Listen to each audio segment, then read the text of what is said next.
Now, when we're talking about swearing in teams, the first thing that we have to realize is it's not necessarily a bad thing. Swearing can be good in teams. And I'm not just making that up.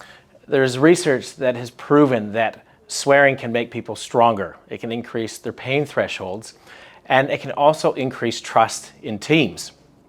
So, swearing can actually help build trust.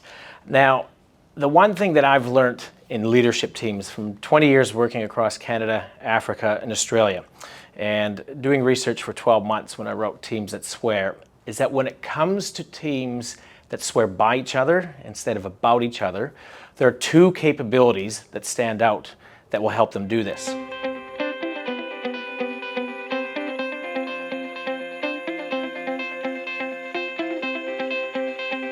The trifecta of purpose in leadership team refers to everybody in the group being connected to the purpose of the organization, their individual leadership purpose, and the purpose of the leadership team. Now, research has demonstrated that organizations who can harness the power of purpose to drive performance and profitability enjoy a significant competitive advantage. When we're talking about the purpose of the company, there's three questions that you can ask yourself and your leadership team. Question number one, is everybody clear on what the purpose of our organization is? Don't assume everybody knows it, ask the question. Question number two is, how does each individual leadership team member personally connect to the purpose? Why is that important to them?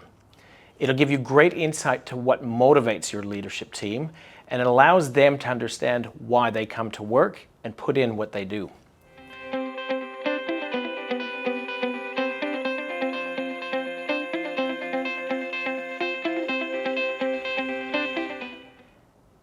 If there's one thing that I know about leaderships and teamwork, it's this: complacency is costly. When hidden issues fester, trust me, they will always erupt.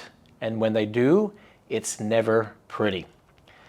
Now, I've seen three challenges come up over and over again when working with leadership teams across the country. The first challenge is that a lack of alignment amongst leadership teams is poisonous. When the senior groups are not on the same page, it causes chaos and frustrations for everybody. And those emotions cause a lot of struggles and, to be honest, a lot of shit shows.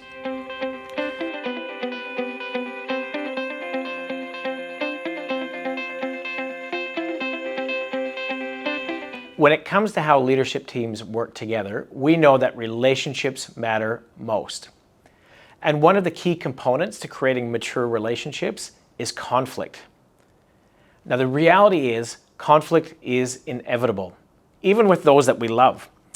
The Journal of Family Psychology reported that families with adolescents, on average, experience 6 episodes of conflict per day.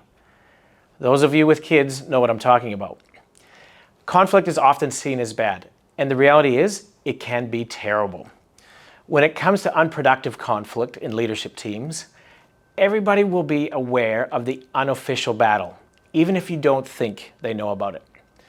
Conflict within leadership teams impacts the ability to collaborate. It creates divisions within the group itself and more broadly within the business. Now, the key to overcoming unproductive conflict in a productive and effective way is to enter into what I call the inner sanctum of conflict.